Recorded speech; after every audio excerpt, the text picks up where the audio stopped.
Paul, thank you so much for joining me on the podcast. How are you? Are you okay? I'm excellent. Thanks for having me, Harry. I appreciate N- it. No, no problem at all. No problem at all. Thank you for taking the time. Purpose of this podcast, Paul, is twofold, really. Number one is to shine a light onto the actuarial sector.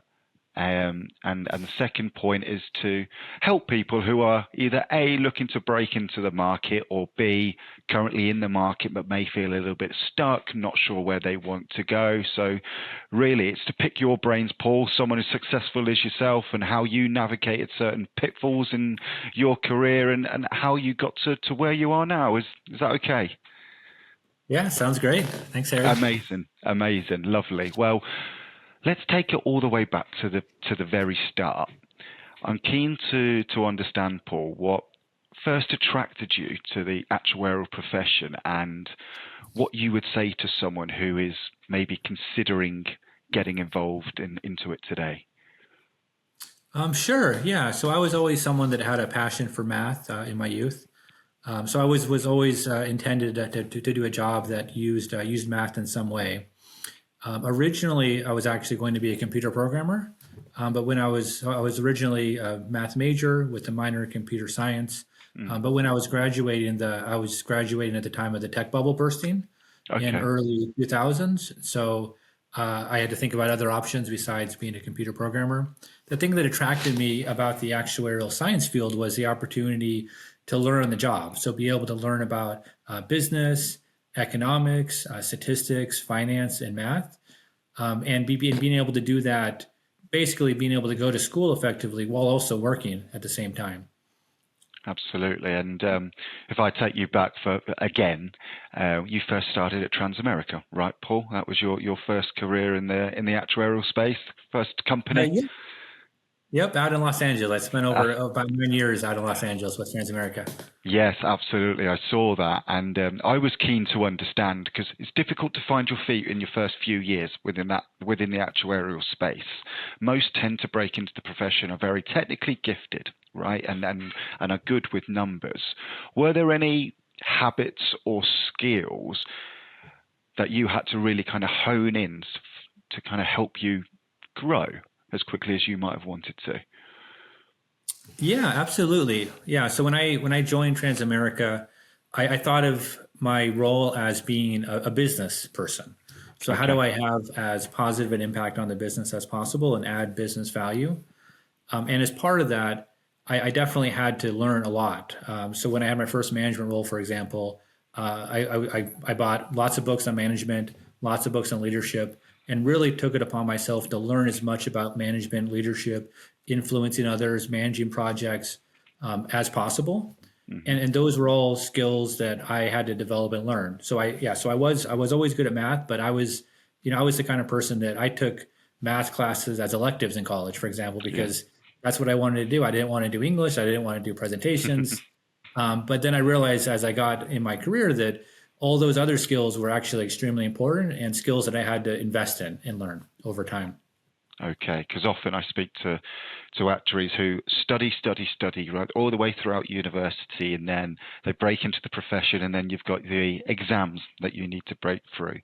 Is it important, you think, after you become enrolled, Paul, to continue that learning, as you mentioned, those management books, those leadership books, to keep growing as an individual?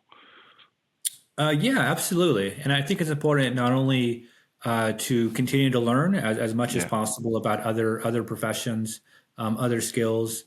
So I've always tried to learn a little bit about marketing, a little bit about sales, a little bit about operations, because that helps me communicate with those other functional leaders much more effectively to be able to speak a little bit of their language. Yeah. But I think it's also very helpful to learn as much from others as possible. So Yeah. early in my career and throughout my career, I always try to learn as much as I can, either from my boss or from more senior folks, but especially from folks that are experts in other functions, Hmm. of really trying to be curious and learn from them, what's important for their function and for their profession.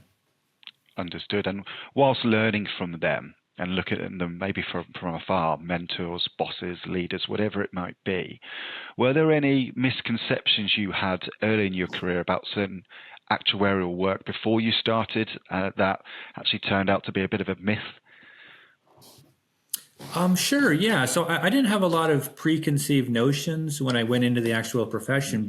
but a common one that I've heard from others is there can be a perception that the first couple years in the actual profession is very much focused on data or very much Yeah. focused on following a process or grinding things out. And I think it's very important or the other thing I've heard is you can't apply the information from the exams. And I think on both of those elements, it's really what you make of it. Hmm. So, for example, early in my career, one of my first assignments was to create a monthly sales report every month, and I took it upon myself to learn JavaScript and learn how to automate that as much as possible, so I could automate the more routine work and free myself up to do more higher value added work proactively.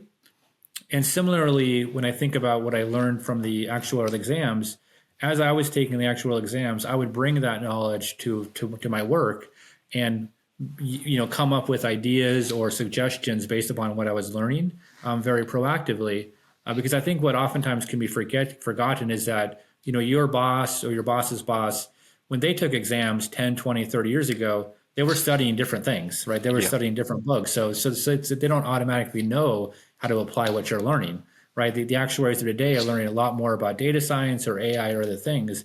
It's up to you to bring those ideas forward as suggestions and propose those as things that would add value to the company.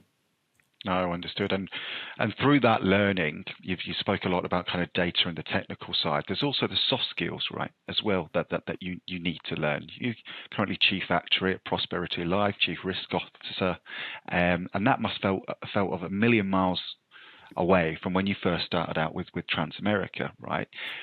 How do you transition? How do you go from those technical roles into a leadership role? Is it something that is you're born with, or is it something that that can be taught, or is there maybe a middle ground there? Yeah, I mean, I would say it can definitely be taught. Yeah. I think that the ability to have the mathematical skills to be able to pass actual exams, Hmm. that you probably have to be born with. You have to have the motivation Yeah. and drive to do it, but you also have to have a base level of kind of mathematical skill Of course. that either you have or you don't have oftentimes. But from a leadership perspective, I think a lot of those things can be learned because most leaders, originally came from some technical profession, right? They either or they may have come from sales or operations or investments or finance, and so they all need to learn how to be a manager and how to be a leader.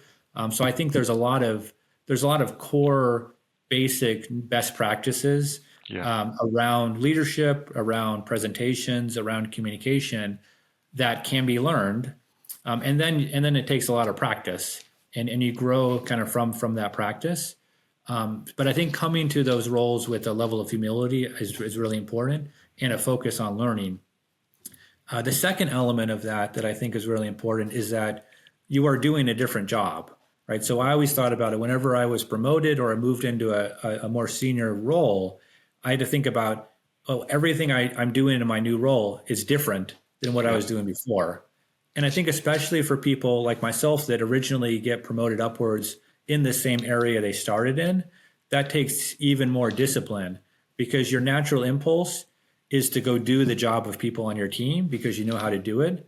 Yeah. But one thing I've learned over time and really had to be disciplined about is you need to resist the temptation to do that. You have to give the folks on your team the opportunity to do that job and invest the time and energy in coaching and helping them learn how to do that job because otherwise you'll just keep doing it for them. Hmm. And one thing I learned and realized that as a leader, I might have been kind of above average as an individual contributor, but I'm not going to be able to do 5 times Yeah. what the average person can do. I can't do 10 times, 100 times what the average person can do.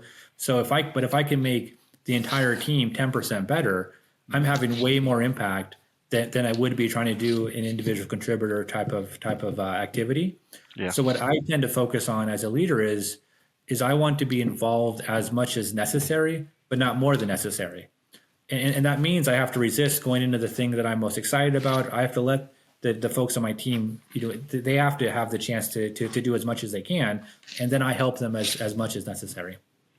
that must have initially took a lot of discipline, right? Because taking your hands off the reins, so to speak, when you've gone from obviously being really successful into a more senior role, but then often you can.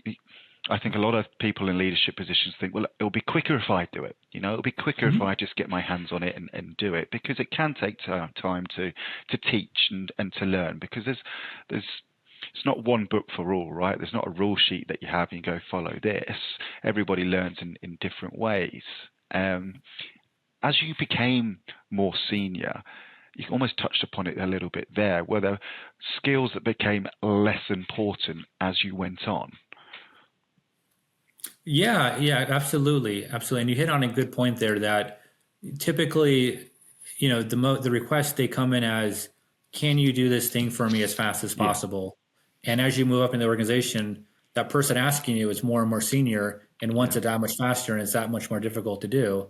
And the initial reaction is always going to be, well, the fastest way to do it is to do it myself. yeah, But what the organization and your leadership in the company actually wants you to do is make your entire team as productive as possible and add as much value as possible.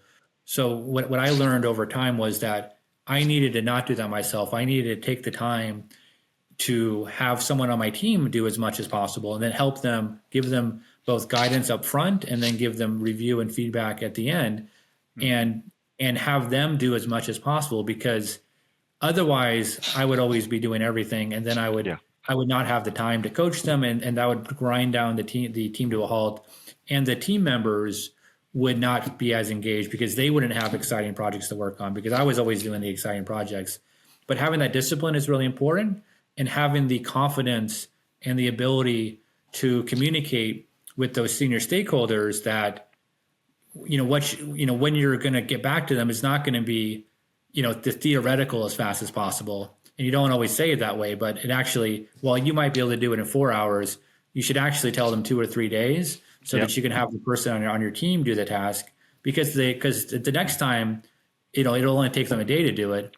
And then the fourth or fifth time, it will only take them 4 hours also. Right. yeah. But you have to have the discipline to give them that first time to do it, where it will take them extra time. Yeah, it's about managing expectations, right? And B, whilst you think you're doing the right thing for your client, you're stealing something away from an education, almost a coaching from a team member, right? Because if you could do everything yourself, or you know give them a chance to almost fail or stumble and make mistakes, they're going to be stuck there forever. And that's from me speaking to actuaries day in, day out, that a resentment starts to build then at some point, because you're doing the same thing day in, day out, and you're not growing and you're not learning. So I think that's a really, really important lesson. And it moves me on to the more junior team members, especially those who are going through actuarial qualifications. It's a really stressful time for people. Often, not always, these are people in their 20s or early 30s. They're starting to think about buying a house or a family, and lots of things are happening as in your personal life as well as work life. So there's a lot for them to balance at that time. So it's a difficult question that I'm going to ask, but should actuaries, do you think, focus equally on broader business and communication skills as they do along with the qualifications, or would your advice be do the qualifications, get them done, and then focus on that broader business comms piece? Yeah, that's a great question. And I guess the way I would think about it is one, it comes back to some degree what your goals are as an Yeah, individual, and perhaps how ambitious you are, or driven you are. But I think the optimal is to do both simultaneously.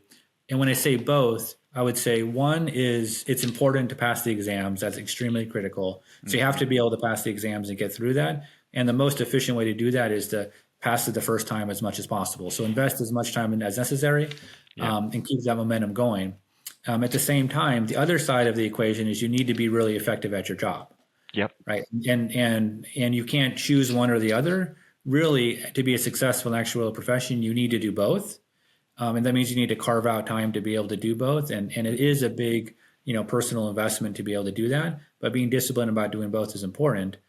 And then being effective at your job, a lot of that comes with you need to learn what it takes to do your job, which Yeah. means as you move up in the organization or you get involved in projects, you do want to continue, you do want to invest in leadership and project management and communication skills, as it makes sense as you move up, in your role and in your profession. But you really have to, you really have to do both. And it is an investment, but, Hmm. lots of professions, whether it's, lawyers or medical school, like lots of, prestigious professions, they are demanding because you are going through that period of time where you're both learning the profession and you're also having to be effective on the job too at the same time, which is a big investment, but it's also an exciting challenge at the same time. Yeah, absolutely. It's not exclusive to the actuarial profession, is it? Sacrifice and personal sacrifice, especially in those early years when you've got a group of friends who are maybe going out, doing this or that, and you've got to be strong enough to say, no, I can't do that, because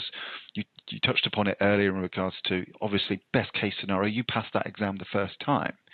You give it absolutely everything you've got. So at least then at the end you can go, you know what, I've done my best. And if that's not good enough, then I think anyone can have no complaints on that. A career is rarely smooth, right? There's always going to be bumps, whether it's failing an exam or whether it's not getting a promotion. There's always going to be things that happens. No one's career is just straightforward and straight down the line. Were there any setbacks that you had, Paul, or anything that you look back on that you're proud of to have overcome? Yeah, so I've certainly had a lot of roles over my career Yeah. within organizations and across different organizations. Some have been moves upwards, and a lot of have been moves laterally, Mm. sideways. And I've always sought out roles where I can learn as much as possible in those roles. As I look back on those roles, I feel like I could always have done it better, and there's always Yeah. ways that would have been more effective or more successful. I would say one good example of that was early in my career.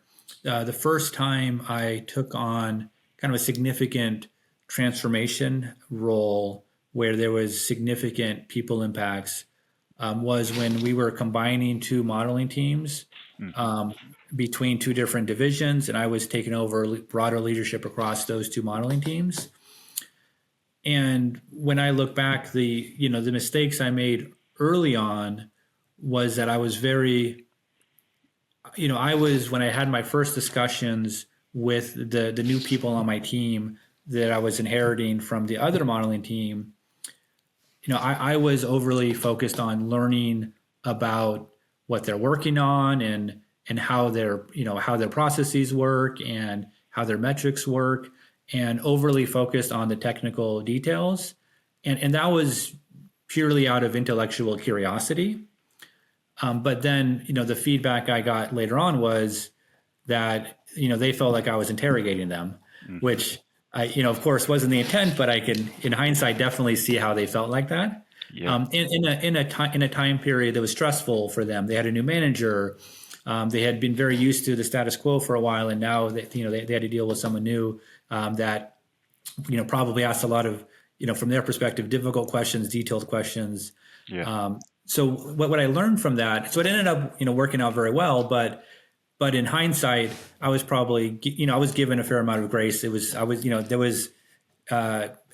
awareness from upper leadership that Mm. I was going to make stumbles as I moved into this new phase of my career. So I think there was a fair amount of grace that was given to me along the way there. But what I learned and what I took forward in my career is during those transformational changes in organizations, it's very important to first build a relationship Hmm. with your key stakeholders, with your key team members, and it's more important to have the positive relationship first before diving into the technical details. Yeah. And that's something I take forward now is I never ask about technical details in my first discussions when I meet when I have new stakeholders, I have new team members.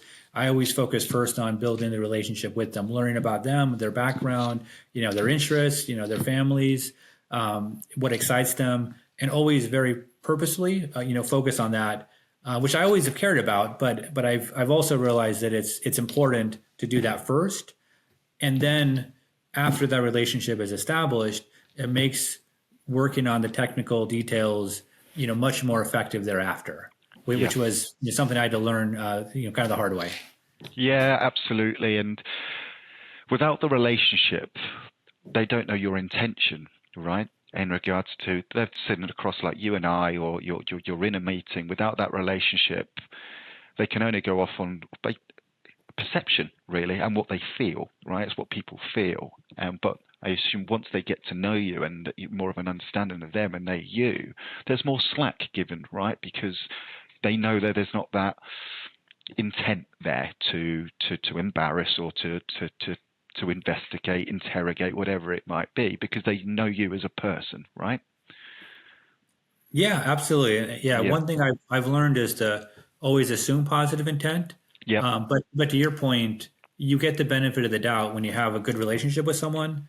They're Absolutely. much more likely to assume positive intent and give you the benefit of the doubt Yeah. versus if they don't have a relationship with you. So to your point, that's so critical, and it doesn't take much to do. Everyone that found that to be actually a very enjoyable part of my job, Yeah. but something I didn't think about as an actuary. I No, thought of about course. that feels like wasted time, but it's actually not. Absolutely. I speak to a lot of people, and a lot of people I've spoken to during this podcast series that say your network is your net worth. Build those relationships, go to those seminars, go to those functions, even if you don't really want to do it, because you've got to become, I guess, particularly in your position, Paul, early on, you've got to be comfortable being uncomfortable initially, and then it will come more naturally to you. And you spoke on there about looking back in hindsight, and I think everyone can look back in hindsight and point at moments where they could have done better here or there. But it's been and gone by that point. All you can do is learn from it. I want to take you to today, really, and I'm sure your role when you first started out in LA, to where it is now and where you see the actuarial market is vastly different. What challenges do you see actuaries facing today, and how best do you think they can prepare for it? Sure. Yeah. So I would say while there's been a lot of evolution in terms of the tools and AI and regulatory changes and new entrants into the insurance space, I Yeah, actually think a lot of the challenges for actuaries, especially at the senior levels, really remain the same yeah, in terms of, and I think that comes back to demystifying and helping others understand what the actuarial profession does and what the work of the actuaries is. And that's always, I think, a critical juncture is once actuaries' main stakeholders are no longer actuaries, hmm, that becomes the most important thing is just helping them understand what actuaries do and translating for them yeah, because everyone you interact with, they're all smart people and successful in their own profession, and it's incumbent upon you to help them understand. So that's always, I think, been the biggest challenge for actuaries in my experience is to be able to do that effectively. hmm, In terms of like the new emerging trends in the actuarial space, I think I've seen it continue to evolve over my 20-year career so far, and I'm a big believer in continuing, constantly looking for ways to improve processes, yeah, constantly looking ways for ways to bring in new technology, and that I think is extremely critical. Is how can you do things better, and being focused on continuous improvement. I think the classic example right now is with AI and how to adopt that. I think there'll be probably long-term impacts and short-term impacts, and I think about it as just using all of the tools available as much as hmm, possible. I think about when I started my career, things like Google was new, right? hmm, So versus my colleagues that had been around for 10, 20, 30 years, they weren't as used to going and Googling everything. yeah, So yeah, that was a competitive advantage when I started my career.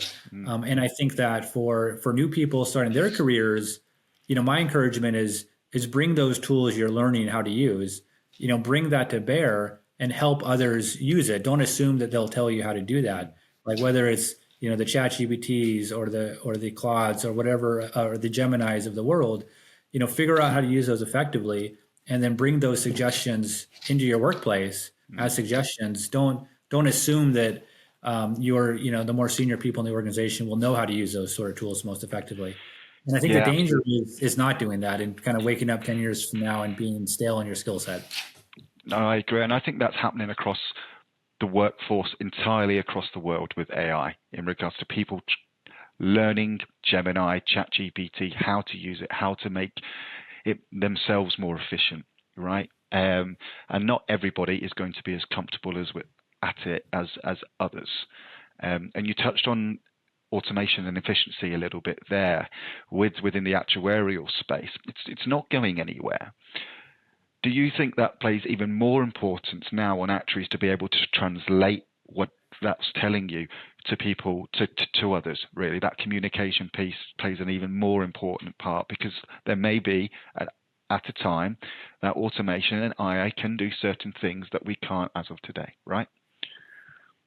Absolutely, absolutely. Yeah. And being able to both understand how to direct AI or how to direct your teams, and then how to translate that to your stakeholders is really critical. And I found in my career that 80% of the challenge is gaining buy-in Yeah. and understanding from your stakeholders. And really only 20% is actually figuring out what to do and how to do it. And I think I see a lot of people oftentimes get frustrated when, they have this brilliant idea that's clearly the right thing to do, but they're not able to get it done. Mm. And they tend to, play the victim and say, well, I said we should do this and no one's listening to me. And the thing that I coach people and remind people is that it's up to you to go sell your ideas to others and get that buy-in from stakeholders. And you have to have both the right idea, but you have to be able to get the buy-in too. You have to be able to do both to be able to be successful. Yeah, absolutely. The buy-in piece, I think, is really, really, really important, because you can have the best idea, but if you're not describing it in a certain way or tailoring it to your audience, which I think is another big thing. I think people can sometimes have one way to put something across, and it doesn't really hit the right tones of what you're trying, or what that other person is looking for. So being adaptable as well to the situation or to the person that you're sitting across to, I think is very, very important. And that brings me on to advice, Paul, for people listening at home and where you are right now. Can you reflect on a time throughout your career when someone has given you the best bit of career advice that you've ever been given as an actuary? Sure. Yeah, absolutely. And I've had the benefit of lots of great advice from lots of mentors. So I would probably say a couple examples from very early in my career. So I would say the first one was, there's always people that are smarter. There's always people that are more successful, and it's important not to be envious of that. So that was kind of the first advice. Kind of in parallel, as I was doing well in my career, I was just reminded, make sure you stay humble, and there's always people you could be envious or jealous of, and not let that impact you. So that was the first. And the second, which is more of a technical piece of advice, but important for actuaries, is what was called "Don't be a Boyne," which is don't be a bearer of inconsistent numbers. And the point of that advice was, as an actuary, you are relied upon to be the best at the numbers effectively. So if you ever show a presentation or you ever show a communication that the numbers don't foot, the numbers don't tie, they're inconsistent, or they're inconsistent with what you said last time, you lose credibility as an actuary. So it's really important that everything always makes sense to your stakeholders, and because that's your ultimate calling card, is that the numbers have to make sense. That's the first time I've asked someone that question, Paul, and they've spoken about a technical bit of advice. And I think that's really, really important, because reputations are hard fought and easily lost, right? And you hit the nail on the head. Numbers are your calling card. There's other parts of the role which you might not be an expert at, and you don't need to be an expert at everything. But if you fall down on that, or it becomes a theme that your numbers are not consistent, it's a long road back to restore reputation, right? And to put and for people to have confidence in what you're telling them, right? Absolutely. Yeah, that's a really, really good piece of advice. Thank you for that. And if you were starting out today, is there anything you would do differently to maybe what you did back at Transamerica? Yeah, I would say that probably the biggest area of focus that I would focus even more on would be learning as much as I can from others as early as possible. And the second would be to seek out opportunities in other functions or other product lines or even other industries as early as possible in your career.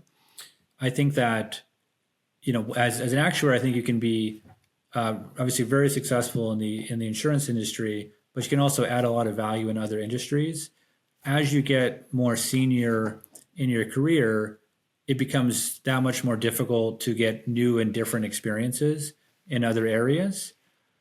So I would further emphasize or encourage the opportunity to get lots of different exposure is earlier in your career because there's so many different things you can work on and really take advantage of that as much as possible because that becomes those experiences in other areas, those become that much more valuable as you become more senior within your career. Yeah, you certainly walk the walk in regards to the talk because your career is littered through taking chances, right, Paul, or jumping into things which you may not feel really, really comfortable with. And it's got you to where you are now. It's going to be very difficult for anyone in any walk of life to become really, really successful only doing what they know. And in some people in the actuarial profession want to know more and they want to learn more, but actually feel a bit stuck sometimes. People I speak to often, are stuck doing a role that they know inside out and back to front, but don't know what other areas they can go into or what practical steps that they can take in order to grow and learn. Have you got any suggestions which might help someone broaden their opportunities in regards to what they need to do? Yeah, absolutely. So I'm always someone that was very candid and open with my desire to learn and my Yeah. desire to do new things. So I think the first would be to seek out ways to volunteer for new projects or volunteer for more work or to do things. The second is that in my career, I've always been focused on working my way out of a job effectively. And initially, early in my career, that was more focused on how do I automate the processes that I work on currently? How do I make the processes more efficient and more streamlined? And then as I became a manager and a leader, then it became more focused on how do I delegate and coach my team members. So, for example, as a manager, I'm always very focused on I don't want to hold anything back or hold on to anything unnecessarily. My view is always if someone on my team can do it, they should have the opportunity to do it. Yeah. And of course, over time, like early, in a role, typically it's a role that is, extremely challenging and difficult because, it's been a transformational role that's been open and it's been challenged. But then over time, as folks on my team are able to take on more and more of that responsibility, they get to grow in their own careers, they get to learn more. And then that enables me to have the opportunity to then I can go to my boss and say, hey, I now have some capacity because, this initial problem that you hired me for, it's actually been solved. And now I can help you do something else. So by working my way out of a job constantly, that's allowed me to get new opportunities over time. That's really interesting because you mentioned, like you said a couple of times there, working your way out of a job. Often those in power or have got their hand on the wheel, the last thing they want to show their superiors is that they are not needed.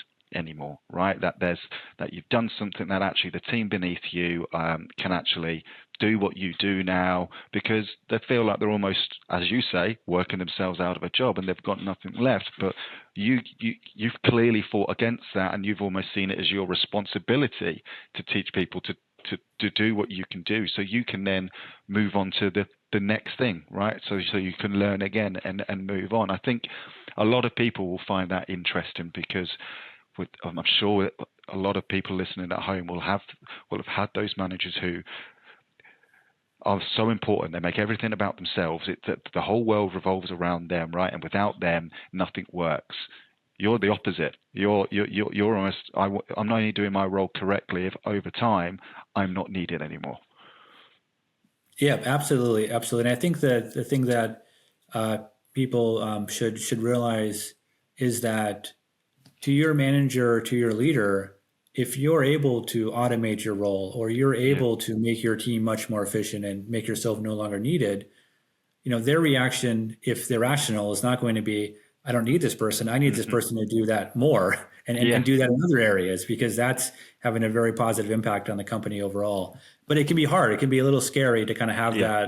have that confidence to be able to do that and let go. But I think it's better for the company, the organization overall. It's much better for your team members. And I think it leads to better engagement from the team if they're able to see that they're taking on more and more over time, they're learning more.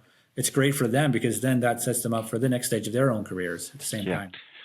More engaged employees because they're learning, moving forward. Absolutely. No, I couldn't agree more. Well, Paul, thank you so much for that. I found that really, really insightful. And I think people at home will too. So I really appreciate your time. And thank you for watching. Excellent. Thanks, Harry.